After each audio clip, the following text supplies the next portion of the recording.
दोस्तों नमस्कार। Colonel Ajay, CEO Ajay astro money group, first global astro finance digital channel से आपसे मुखातिब होता हूं। आज बुधवार 19 मार्च सन 2025। दोस्तों आज के इस एपिसोड में हम चर्चा करेंगे मलेशिया से एक महत्वपूर्ण खबर जो कि समस्त खाद्य तेल व्यापारी, मिलर्स एवं किसानों के लिए लाभदायक साबित हो सकती है। दोस्तों कहा जाता है कि खाद्य तेलों पर जब बात आती है तो हमें ब्राज़ील, इंडोनेशिया, मलेशिया और अमेरिका की तरफ देखना पड़ता है, क्योंकि विश्व में ये ही पूरे विश्व में खाद्य तेलों की सप्लाई करते हैं। मलेशिया से एक खबर महत्वपूर्ण आ रही है जिसका असर अप्रैल महीने में पड़ सकता है। जानिए पूरी रिपोर्ट विस्तार से। दोस्तों इससे पहले हम आगे चलें, एक विनम्र अनुरोध, यदि आप हमारे चैनल पर नए हैं, पहली बार आए हैं और अभी तक सब्सक्राइब नहीं किया, यदि चैनल पसंद आए तो सब्सक्राइब कीजिएगा। दोस्तों आपको याद होगा खाद्य तेलों के ऊपर हमेशा हमने आपको अग्रिम संकेत दिए हैं, विश्लेषण दिया है, अनुमान दिए हैं जो कि काफ़ी हद तक सही साबित हुए हैं। और खाद्य तेलों की एडिबल ऑयल्स, वेजिटेबल ऑयल्स, ये एक ऐसी कमोडिटी है जिसका व्यापार करना हंसी खेल नहीं है। आप उन मिलर से पूछिए, उन व्यापारियों से पूछिए, स्टॉकिस्टों से पूछिए, होलसेलर से पूछिए जो उसका व्यापार करते हैं। आपको बहुत ही कम ऐसे व्यापारी नज़र आएंगे, मिलर्स नज़र आएंगे जिनकी पेशानियों पर समस्याएं, परेशानियां ना दिखे, क्योंकि भारत अपनी आवश्यकता का 1/3 हिस्सा ही भारत में उत्पादन होता है, बाकी 2/3 हमें बाहर से इंपोर्ट करना पड़ता है। और इतने सारे फैक्टर इन होते हैं जो कि इकोनॉमिक्स के सारे रूल लगाने के बावजूद भी वो पकड़ में नहीं आते। लेकिन इन सब का एक जवाब है, एक उत्तर है, एक सलूशन है, एक समाधान है, वह है भारतीय अनुसंधान पद्धति।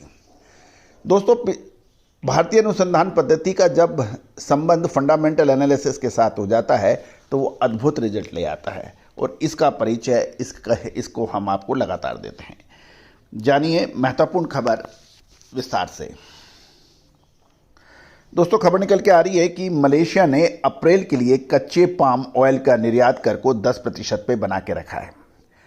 और अब महत्वपूर्ण यह है कि ये 10% टैक्स स्ट्रक्चर मलेशिया का होता क्या है। गौरतलब है कि मलेशिया की टैक्स स्ट्रक्चर के अनुसार जब कीमतें 2250 से 2400 रिंगिट के बीच प्रति टन होती है तो कच्चे पाम तेल के निर्यात पर 3% टैक्स लगाया जाता है, और जब अधिकतम होती है तो उसमें 10% की दरें जब लागू होती है जब पाम तेल की कीमत 4050 रिंगिट प्रति टन से अधिक होती है। और ये निर्णय मलेशिया के पाम उद्योग को ग्लोबल बाजार पर इसके प्रभाव को देखने के लिए महत्वपूर्ण माना जाता है। गौरतलब है कि मलेशिया ने अप्रैल के लिए कच्चे पाम ऑयल निर्यात कर 10% पर बनाए रखा है, लेकिन रेफरेंस मूल्य वृद्धि के हिसाब से मानी जाती है। मलेशियन पाम ऑयल बोर्ड के अनुसार अप्रैल के लिए रेफरेंस मूल्य 4,547.79 रिंगिट प्रति मैट्रिक टन पर तय किया गया है, जो मार्च में 4390.37 रिंगिट प्रति टन से अधिक है। मार्च में ये 4390 और अप्रैल में ये 4547 ये रिंगिट प्रति मैट्रिक टन है। और गौरतलब है कि ये बहुत महत्वपूर्ण होता है, इसको पूरा बाजार बहुत बारीक नज़रों से देखता है। दोस्तों कहा जाता है कि अर्थशास्त्र में आप सिर्फ 2 विंग होते हैं, एक मैक्रो, एक माइक्रो और एक मैक्रो। मैक्रो लेवल पर हम लोग बात करते हैं, लेकिन माइक्रो लेवल के ऊपर बहुत कम लोग की नज़र आती है। अर्थशास्त्र के अनुसार, इकोनॉमिक्स के आधार पर आदि हम बात करें तो डिमांड एंड सप्लाई की एक मोटे तौर के ऊपर बात की जाती है कि डिमांड यदि बढ़ रही है, सप्लाई कम है तो भाव बढ़ेंगे, और इसके विपरीत यदि सप्लाई अधिक है, डिमांड कम है तो बाजार गिरेंगे। ये एक बेसिक होती है, लेकिन ये निश्चित है कि ये ही एक फैक्टर इन नहीं होता है, ये एक बेसिक है। और जैसे जैसे आप आगे इसको विश्लेषण में करते जाएंगे, मैक्रो के साथ माइक्रो फैक्टर्स लगाएंगे, तो आपको बहुत सारी चीज़ें जो शुरुआत में धुंधली नज़र आती है बाद में आपको साफ नज़र आने लगती है।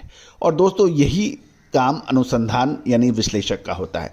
तेजी आने के बाद तेजी का विश्लेषण, मंदी आने के बाद मंदी का विश्लेषण, ये विश्लेषण नहीं होता है। जब तेजी आ रही है कि आप इलेक्ट्रॉनिक एंड प्रिंट मीडिया के अंदर आगे के 2 लेवल बता देते हो, जब मंदी आ रही होती है तो नीचे के 2 लेवल बता के अपना पल्ला झाड़ना, ये वास्तव में विश्लेषण नहीं है, ये एक तरह से अंधेरे में तीर चलाने की बात ही है। और दोस्तों यही एक विशेषता भारतीय अनुसंधान पद्धति में होती है, वो अपना क्लियर मंतव्य देती है कि हमें ऐसा नज़र आ रहा है, और वो अक्सर सही साबित होता है। ये आपने हमेशा देखा है। यदि आप खाद्य तेलों के व्यापारी हैं, विश्लेषक हैं, या फिर आप मिलर्स हैं, स्टॉकिस्ट हैं, होलसेलर्स हैं, तो हमारी अनुसंधान रिसर्च रिपोर्ट में भागीदारी करिए, हमारे साथ जुड़िए और आप भी लाभान्वित हो सकते हैं। All the very best, good luck, happy trading.